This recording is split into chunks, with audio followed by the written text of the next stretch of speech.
Sir வந்து எனக்கு வந்து நான் காலேஜ் படிக்கிறதுலேருந்தே எனக்கு ஒரு பெரிய இன்ஸ்பிரேஷன். அவர் ஒரு வாட்டி எங்களுக்கு ஒரு மூட் கோர்ட் காம்படிஷனுக்காக வந்து செலெக்ஷன் கமிட்டியில் வந்து சார் வந்து ஒரு சீஃப் கெஸ்டாக வந்திருந்தாங்க. அப்போ நாங்கள் வந்து மூட் கோர்ட்டில் நானும் ஒரு ஒன் ஆஃப் தி பர்சன். அதில் வந்து நான் வந்து ரன்னர் அப், ஆக்சுவலி வின்னர் கிடையாது. ஸோ அப்போ அவர் என்னை வந்து கூப்பிட்டுட்டு கொஞ்சம் வாங்க. நான் வந்து ரொம்ப டல்லாக இருந்தோம், எங்கள் டீமே ஃபுல்லாக டல்லாக இருந்துச்சு. அப்போ சார் என்னை கூப்பிட்டுட்டு என்கிட்ட வந்து சொன்னார், ஏன் இவ்வளோ சேட் அப்படின்னாரு. அவருக்கு கண்டிப்பாக என்னதான் ஞாபகம் இருக்கிறதுக்கு சான்ஸே இல்லை. ஏன் இவ்வளோ சேடாக இருக்கிறீங்க, நீங்கள்லாம் ஒரு 3 பேர் இங்கே வாங்க அப்படின்னாங்க. நாங்கள் அங்கே போய் நிற்கிற டைம் சார் இருந்தாலும் உடனே சொன்னாங்க, அவங்க இன்னைக்கு வின்னர், நீங்கள் இனி ஃபியூச்சரில் எல்லாமே நீங்கள் தான் வின்னர் அப்படின்னாங்க. அது வந்து எங்களுக்கு ஒரு இன்ஸ்பிரேஷன். எங்களுக்கு அவர் நிறைய அது ஒரு மோட்டிவேஷன் டு த ஸ்டூடெண்ட்ஸ். இன்னைக்கு நீங்கள் எல்லாருமே வந்திருக்கீங்கன்னா he is the right person. அவர் தான் இன்னைக்கு வந்து ஒரு கரெக்டான பர்சன். உங்களுக்கெல்லாம் ஒரு மோட்டிவேட் பண்ணி உங்களை நெக்ஸ்ட் லெவலுக்கு கொண்டு போகக்கூடிய அதுக்கு ஒரு பர்சன் நான் சொல்லுவேன். நான் அதுக்கு ஒரு எக்ஸாம்பிள் தான். நான் ஒரு வில்லேஜ்ல இருந்து வந்தவங்க. நான் வந்து ஒரு வில்லேஜ்ல இருந்து வந்து இங்க வந்து ஸ்கூல்ஸ் வந்து 12th வந்து ஜாயின் பண்ணேன். ஸோ எனக்கு இங்க இருக்கக்கூடிய டிஃபிகல்டிஸ் எனக்கு நிறைய தெரியும். அந்த டைம்ல நான் வந்து ஒரு இங்கிலீஷ்ல ஒரு சென்டென்ஸ் படிக்கிறதுக்கே நான் ரொம்ப கஷ்டப்படுவேன். அப்போதான் சார் அதுல தான் என்னுடைய அந்த மூட் கோர்ட் காம்படிஷன்லேயே நாங்கள் எங்கள் டீம் ரன்னர் அந்த இடத்துல வந்து அந்த 3 பேரும் அந்த 2 பேரும் ரொம்ப ஸ்பீச்சில் நல்லா இருந்தாங்க.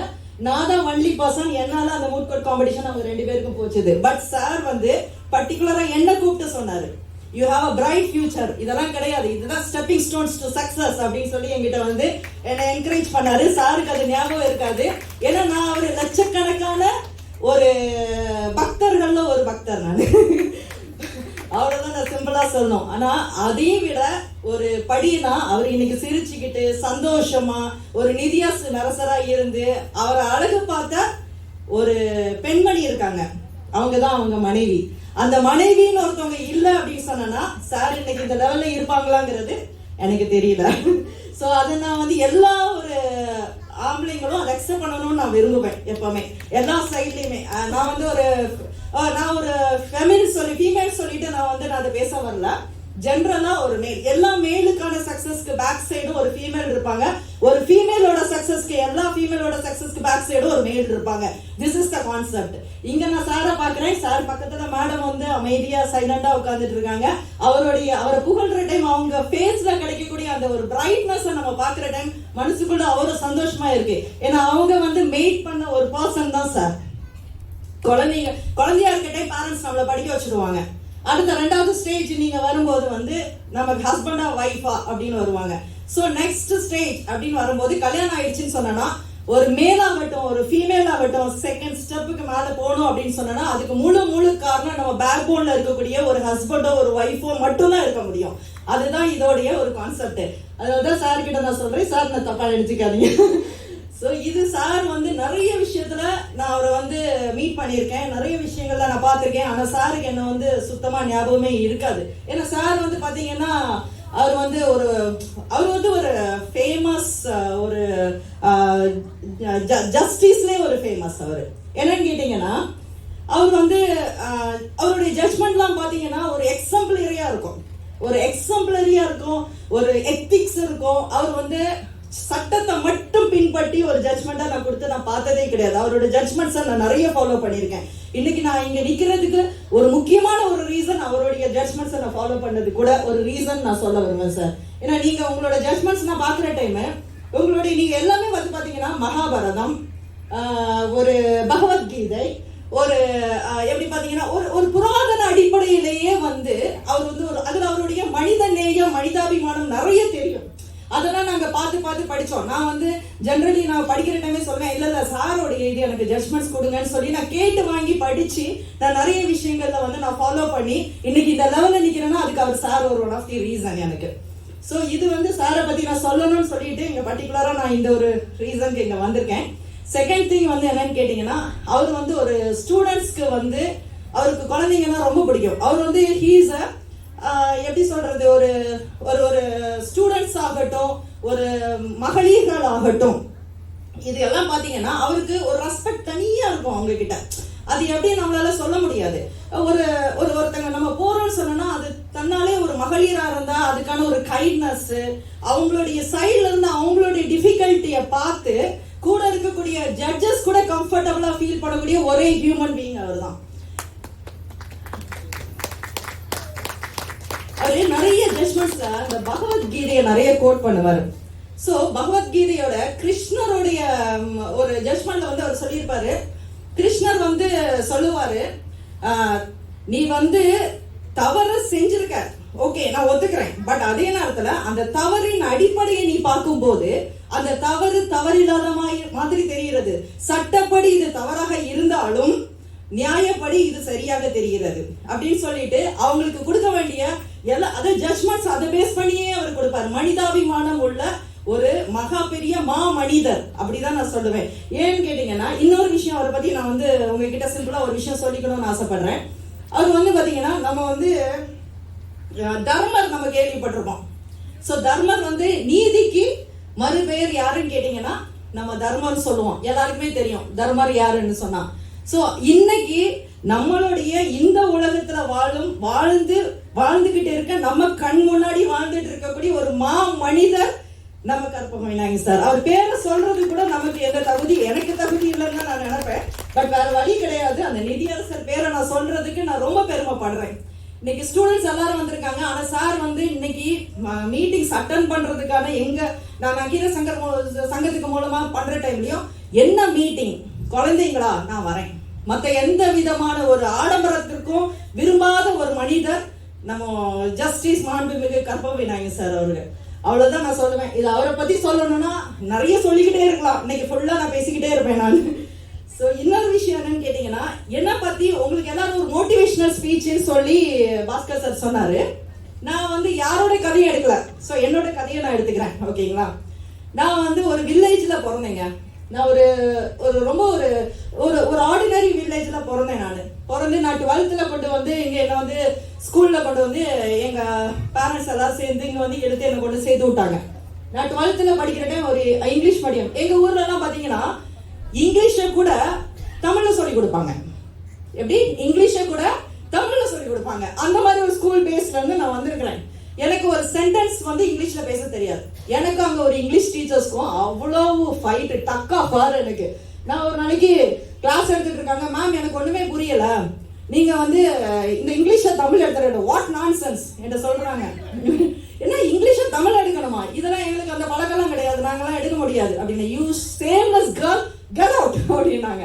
சரின்னு சொல்லிட்டு நான் ஒரு ஷேம்லெஸ் கெட் அவுட் இம்பர்ஃபெக்ட். அவங்க கிட்ட நான் வாங்கின 2 பேர் என்னன்னு கேட்டீங்கன்னா ஷேம்லெஸ் இம்பர்ஃபெக்ட் அப்படின்னு சொல்லிட்டு அந்த பேர் வாங்கினேன்.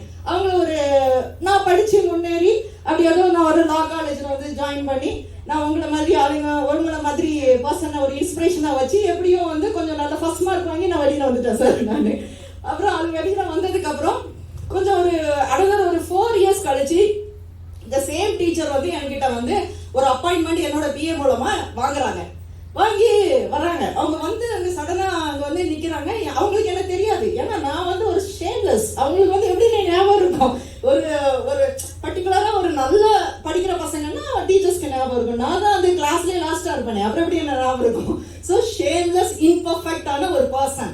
நான் மேம் கிட்ட எனக்கு அப்பாயின்மெண்ட் கிடைக்கும். அவங்க டாக்டரும் சன்னோடையும் அவங்களுடைய வந்திருக்காங்க. 3 பேர் வந்து உட்கார்ந்துட்டு இருக்காங்க. நான் என்ன ஹெல்ப் பண்றது அப்படின்னு கேட்டேன். எனக்கு அவங்கள பார்த்தோன்னே தெரிஞ்சிச்சு. நான் அவங்கள பத்தி எதுக்கும் ரீகன்ஃபார்ம் பண்ணிக்கலாம்னு அவங்க கிட்ட, மேடம் நான் இந்த மாதிரி நீங்க இங்கதான் இருந்தீங்களா? ஆமா மேடம் நான் இங்கதான் படிச்சேன். ஓகே ரைட் அப்படின்னு சொல்லிட்டு அவங்க விட்டுட்டாங்க. நான் வந்து அவங்க கிட்ட சொன்னேன், மேடம் உங்களுக்கு என்ன ஞாபகம் இருக்காது, ஏன்னா நான் வந்து சார் என்ன வந்து எவ்வளவு புகழ்ந்து என்னை வந்து மோட்டிவேட் பண்ணி கொண்டுட்டு வந்தாங்களோ அவங்களும் ஒரு டைப் ஆஃப் என்ன மோட்டிவேட் பண்ணி கொண்டு வந்திருக்காங்க. அதுதான் இதை சொல்ல வருது. என்னன்னா அவங்க எங்கிட்ட வந்து சொல்றாங்க, அப்படியா நீங்க எங்க ஸ்டூடெண்டா, வெரி குட் இவங்க கிட்ட அப்பாயின்மெண்ட் வாங்குறதுக்கா இவ்வளவு கஷ்டப்பட்டீங்க, அதெல்லாம் ஒண்ணு இல்லை, நீ என்கிட்ட சொல்லிதானே நான் வாங்கியிருப்பேன் அப்படி இப்படி சொல்றாங்க. மேடம் உங்களுக்கு ஞாபகம் இருக்கான்னு எனக்கு தெரியல, நீங்க என்ன ஷேம்லெஸ்ன்னு சொன்னீங்க, என்ன இம்பர்ஃபெக்ட்னு சொன்னீங்க. ஸோ நான் இங்க வந்து நிக்கிறேன். ஆனா உங்ககிட்ட நான் தேங்க்ஸ் சொல்லுவேன். ஒவ்வொரு டீச்சர்ஸும் ஷேம்லெஸ்ன்னு சொல்ற டைம் அவங்க இம்பர்ஃபெக்ட்னு ஒரு ஸ்டூடெண்ட சொல்றாங்க அப்படின்னா அவங்களுக்கு அவ்வளவு பெயின்ஃபுல்லா தான் அவங்க சொல்லுவாங்கிறத நான் அன்னைக்கு புரிஞ்சுக்கிட்டேன். என்னன்னு கேட்டீங்கன்னா, என்ன வந்து ஷேம்லெஸ்ன்னு சொன்னோன்னா எனக்கு ஷேம்லெஸ்னா என்ன, ஒண்ணுமே கிடையாது, மானமே கிடையாது, நீ ஒரு வெக்கம் கெட்ட பொண்ணு அப்படிங்கிற மாதிரி தானே ஒரு வேர்ட் அது. ஸோ வெக்கம் கெட்ட பொண்ணு தான். ஆமா நான் வெக்கம் கெட்ட பொண்ணு. எல்லா இடத்துலையும் என்னை அடிக்கிற டைம் நான் எனக்கு எந்த வித ஒரு ஃபீலிங்ஸுமே இருக்காது. அவ்வளோ அடி வாங்குவேன். அவங்க அடிச்சது அடிமா, இவங்க அடிக்கிறது அடிச்சிடும் அப்படின்னு சொல்லிட்டு நான் போய் போய் போய் போய் அந்த இதில் வந்து நான் வந்து வெளியில வந்தேன்.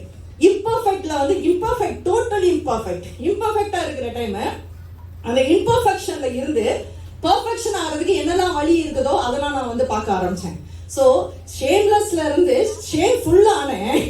அப்புறம் இம்பர்ஃபெக்ட்ல இருந்து பர்ஃபெக்ட் ஆகி இன்னைக்கு இந்த ஸ்டேஜ்ல இருக்கிறேன். மேடம் நீங்க எனக்கு அது கொடுத்தீங்க, அந்த அதனால இந்த ரெண்டையும் வச்சுட்டு நான் கீப் கோயிங் ஆன் சொல்லிட்டு நான் போய்கிட்டே இருந்தேன். This is the spirit. அவங்க வந்து இன்னைக்கு நான் சொல்றேன், உங்க ஸ்டூடெண்ட்ஸ் எல்லாம் அவங்க எவ்வளவு பெயின்ஃபுல்லா ஒரு டீச்சர்ஸ் வந்து ஒரு ஸ்டூடெண்ட்டை வந்து திட்டுவாங்கங்கிறத நான் வந்து என்னுடைய 25 வயசு 30 வயசுல தான் எனக்கு புரிய வந்துச்சு. குழந்தைகளே, நான் உங்ககிட்ட சொல்றது இந்த ஒரு சின்ன சிம்பிளான ஒரு ரீசன் தான். எல்லாருமே சொல்லுவாங்க, அப்துல் கலாம் சார் சொல்லுவாரு, டீச்சர்ஸை வந்து ரெஸ்பெக்ட் பண்ணுங்க அப்படின்னு சொல்லுவாங்க. டீச்சர்ஸ் வந்து நம்மளுடைய செகண்ட் பேரண்ட்னு சொல்லுவாங்க. பட் நான் என்ன சொல்லுவேன்னா, அவங்க தான் உங்க பேரண்ட்.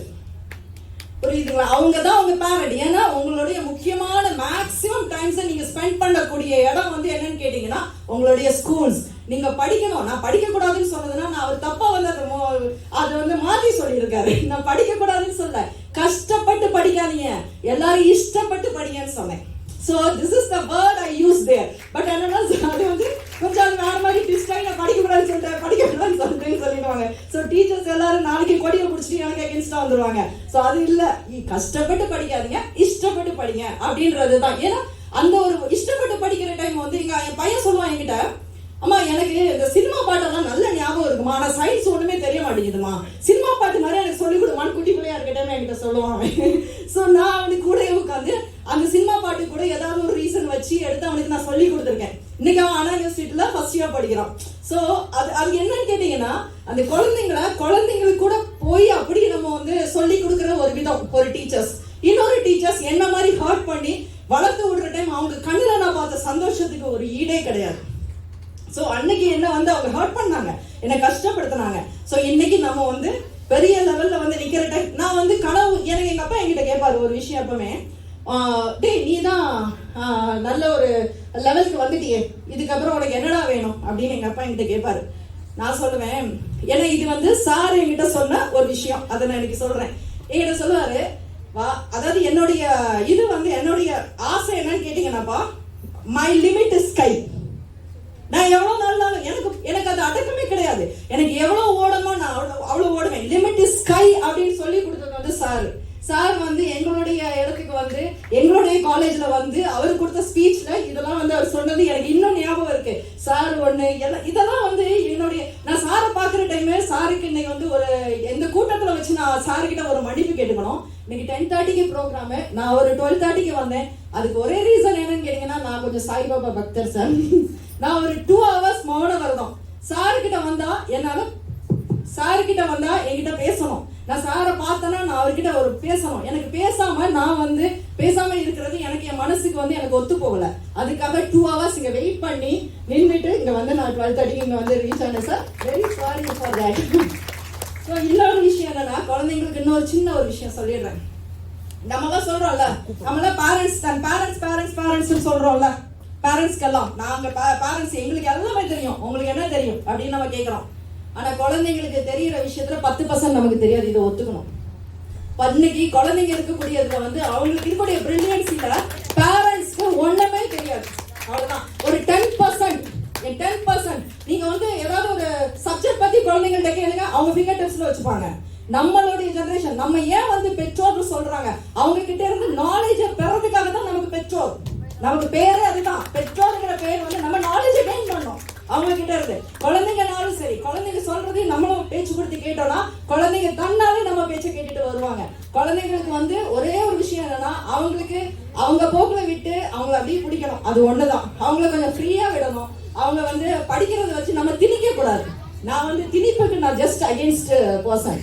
நான் வந்து ஒரு லாயரு, ஆனால் நான் ஒரு அட்வொகேட்டு. நான் வந்து என் பையனை போய் கண்ணா நீ வந்து ஒரு லா படிடா அப்படின்னு சொன்னான். அம்மா நீ லாயரா இருக்கு, நீ எப்ப தாத்தா மாதிரி நீ வந்து ஒரு ப்ரொஃபஸர் ஆனியா? இல்ல நீ வந்து லாயரா தான். நான் அதே மாதிரி என்னையும் நீ கம்பல் பண்ணாது, என்னோட இஷ்டத்துக்கு விடு அப்படின்னு. நான் ஒரு இன்ஜினியர். ஸோ நான் சொன்னேன், இதை மாதிரி தான் குழந்தைங்கள அவங்க இஷ்டத்துக்கு நம்ம விட்டுட்டோம்னு வச்சுக்கோங்க, அவங்களுக்கு நம்ம தான் ஃபர்ஸ்ட் ஃப்ரெண்ட். என் பையனுக்கு நான் தான் ஃபர்ஸ்ட் ஃப்ரெண்ட். என் பையன் எப்பவுமே சொல்லுவான், அம்மா you are my first friend அப்படிமா. ஏன்னு கேட்டீங்கன்னா, அவனுக்கு அவன் என்ன சொன்னாலுமே ஃபர்ஸ்ட் காலேஜ்ல நடக்கிற விஷயமா இருந்தாலும் சரி, ஸ்கூல்ல நடக்கிற விஷயமா இருந்தாலும் நம்ம கிட்ட சொல்லுவான். ஸோ குழந்தைங்களை பொறுத்த வரைக்கும் நம்ம குழந்தைங்களோடய நம்ம போய் அவங்கள நம்ம வந்து அரவணைச்சு போயிட்டோம் அப்படின்ற பட்சத்துல அந்த குழந்தைங்க வந்து நம்ம கிட்ட ரொம்ப அட்டாச்சா இருப்பாங்க. இன்னைக்கு காந்தி ஜெயந்தி அக்டோபர் 2. ஸோ ஒரு இப்போ வாழ்ற காந்தி கூட இருக்காரு. ஸோ கர்ப்பவனை சார் வாழ்ற காந்தி, இங்க இருக்கக்கூடிய ஒரு காந்தி. ஏன்னா அவருடைய ஜட்ஜ்மெண்ட் பேஸ் பண்ணி நான் சொல்றேன். ஏன்னா இங்க இருக்கக்கூடியவங்களோட எனக்கு கொஞ்சம் கூட ஜாஸ்தியா தெரியுங்கிற ஒரு கர்வத்துல நான் சொல்றேன். ஏன்னா சார் வந்து அப்படிப்பட்ட ஒரு ஒரு தேவர், நீதி அரசருங்கிறதோட அவர் ஒரு நீதி தேவர்னு நான் சொல்லுவேன். அந்த மாதிரியான ஒரு பவர்ஃபுல் பர்சன் அவரு. ஸோ அந்த மாதிரி இருக்கிற டைம் இன்னைக்கு அக்டோபர் 2 இதே தான் அந்த குழந்தைங்களுக்காக நான் அதை லிங்க் பண்ணி சொல்றேன். காந்தி வந்து இன்னைக்கு வந்து நம்மளுடைய ஃபாதர் ஆஃப் தி நேஷன், அது எல்லாருக்குமே தெரியும், அப்படித்தானே? காந்தியாரே ஃபாதர் ஆஃப் தி நேஷன். இன்னைக்கு அக்டோபர் 2 நம்ம எதுக்கு கொண்டாடுறோம்? கரெக்ட், காந்தியோட பர்த்டே கொண்டாடுறோம். ஸோ இன்னைக்கு நம்ம கொண்டாடுறோம்னா அவர் சின்ன வயசுல எவ்வளவு வாழு தெரியுங்களா? அவர் சின்ன வயசுல எவ்வளவு வாழு தெரியுமா? அவர் சின்ன வயசுல எப்படியெல்லாம் பண்ணுவாருன்னு தெரியுமா உங்களுக்குலாம்? குழந்தைங்களுக்கு தெரியுமா? ஸோ சின்ன வயசுல அவர் காந்தி வந்து பாத்தீங்கன்னா ரொம்ப தப்பு செஞ்சு ஒரு ஸ்டேஜ்ல வந்து அவங்க அப்பா வந்து படுக்கையில இருக்கிற டைம் இவருக்கு மனசு வந்து உறுத்திட்டு அவர் அங்க போய் சொல்றாரு. குழந்தைங்களுடைய மைண்ட் செட் அவ்வளவுதான் நான் சொல்றதுக்கு தான் இது ஒரு எக்ஸாம்பிள். போய் அவர் வந்து ஒரு லெட்டர் எழுதி என்ன பண்றாரு, அவங்க அப்பா கிட்ட கொண்டு கொடுக்குறாரு. அப்பா இந்த மாதிரி நான் வந்து இந்த தப்பு பண்ணிட்டேன்ப்பா, நான் இந்த தப்பெல்லாம் செஞ்சுட்டேன்ப்பா, இதெல்லாம் நான் உங்ககிட்ட உங்க முன்னாடியே நான் இப்போ நீங்க இருக்கிற டைமே நான் அதை சொல்லிடணும்னு சொல்லிட்டு நான் நினைக்கிறேன்ப்பான்னு சொல்லிட்டு போய் அதை கொண்டு போய் கொடுக்குறாரு. அது அவங்க அப்பா வந்து பார்த்துட்டு அவர் ஒரு வார்த்தை கூட, ஏன்னா அவர் பயங்கர ஸ்ட்ரிக்ட், அவர் ஒரு வார்த்தை கூட அவர் வாயில இருந்து ஒரு வார்த்தை கூட வரல. அவர் படுத்திருந்தவர் 2 சைட்ல இருந்து கண்ணீர் மட்டும் வந்துச்சு. அந்த கண்ணீரை பார்த்துட்டு காந்தி சொல்றாரு, நம்ம மகாத்மா காந்திஜி சொல்றாரு, அந்த கண்ணீர்ல என் பாவத்தை கழுவனை அப்படின்றாரு. அந்த அளவுக்கு குழந்தைங்க கிட்ட நம்ம வந்து எப்படி இருக்கோங்கிறத பொறுத்து தான். குழந்தைங்க எல்லாம் சொல்ற மாதிரி சொல்லிட்டோம்னு சொன்னா குழந்தைங்க நமக்கு பின்னாடி இருப்பாங்க. வெளியில வந்து என்னைக்குமே எங்கேயும் தேடி போக மாட்டாங்க. நம்ம நடந்துக்கிறது பொறுத்து தான் ஒரு குழந்தைங்களை வந்து நல்ல குழந்தைங்களா ஆக்குறதும் கெட்ட குழந்தைங்களா ஆக்குறதுக்கான ஒரு விஷயம். கல்விங்கிறது வாழ்க்கையில ரொம்ப முக்கியங்கிறத அது நான் வந்து எப்பவுமே படிச்சு சொல்லுவேன். என்னன்னா அந்த குழந்தைங்க வந்து அவங்க இஷ்டப்படி வாழணும் அப்படின்னு அவங்க நினைச்சாங்க அப்படின்னு சொன்னா நல்லா படிக்கணும். இல்ல வேற யாருக்காவது இஷ்டப்படி வாழணும்னு நினைச்சாங்க நீங்க எப்படி வேணாலும் படிச்சுக்கலாம். சோ நீங்க தான் டிசைட் பண்ணும் யாரு மாதிரி நீங்க வாழணும், எப்படி வாழணும் அப்படின்னு சொல்லி. சார் இன்னைக்கு வந்து அவ்வளவு தூரம் பிரைஸ் பண்ணி பேசுறாங்க அப்படின்னு சொன்னா சார மாதிரி நீங்க வரணுங்கிற ஒரு இன்ஸ்பிரேஷன்ல இருக்கணும். சார் என்ன உட்கார்ந்துட்டு இருக்காங்க, சார் வந்து இப்ப எல்லாருமே புகழ்ந்து பேசுறாங்கன்னு சொன்னா சார் எவ்வளவு விஷயங்கள் கடந்து வந்திருப்பாரு சார். ஸோ அந்த மாதிரி சார மாதிரி நம்ம ஆகணும் அப்படின்னு சொன்னா நிறைய எஃபர்ட்ஸ் போடணும், நிறைய சாக்ரிஃபைஸ் பண்ணணும், நிறைய கஷ்டங்களை அனுபவிச்சு கஷ்டங்கள்ல இருந்து வெளியில வர்றதுக்கு ட்ரை பண்ணோம். ஆனா பழைய மாதிரி கிடையாது. இன்னைக்கு இருக்கக்கூடிய ஜெனரேஷன், எங்களை மாதிரியான ஜெனரேஷன் நாங்க பெற்றதுங்கள்ட்டையும் அடி வாங்குவோம், எங்களை பெற்றதுங்கள்ட்டையும் நாங்க அடி வாங்குவோம். அந்த மாதிரியான ஒரு பாவப்பட்ட ஜெனரேஷன் தான் நாங்க இப்ப இருக்கக்கூடிய ஜெனரேஷன். ஸோ அப்படின்ற டைம்ல நான் இந்த மாதிரி குழந்தைங்களும் கொஞ்சம் அண்டர்ஸ்டாண்ட் பண்ணி ஒரு பேரண்ட்ஸை ஒரு சப்போர்ட்டிவா நீங்க போனீங்க அப்படின்னு சொன்னீங்கன்னா லைஃப்ல வந்து நீங்க வந்து ரொம்ப அச்சீவ் பண்ணுவீங்க. அப்துல் கலாம் சொல்லுவாரு எப்பவுமே, தூங்கும் போது காண்பதல்ல கனவு, தூங்க விடாமல் ஒண்ணு ஆக்குகிறது இல்லவா அதுதான் கனவுன்னு சொல்லுவாரு. நீ தூங்கவே கூடாது, தூங்காம அந்த கனவு நினைச்சு நீ தூங்காம உட்கார்ந்துட்டு இருக்கனா அதுதான் வந்து நம்மளுடைய சக்சஸ்க்கான ஃபர்ஸ்ட் ஸ்டெப்பா இருக்கும் அப்படின்னு சொல்லிட்டு அவ்வளவுதான். வேற என்னத்த சொல்லணும் சார்? வேற ஏதாவது எனிதிங் ஏதாவது கேட்கணுமா? போதும் வச்சு போய் உட்காந்துருவீங்கன்னு சொல்லிட்டீங்களா? சரி, okay. Anyway thank you so much. Thank you. All the very best.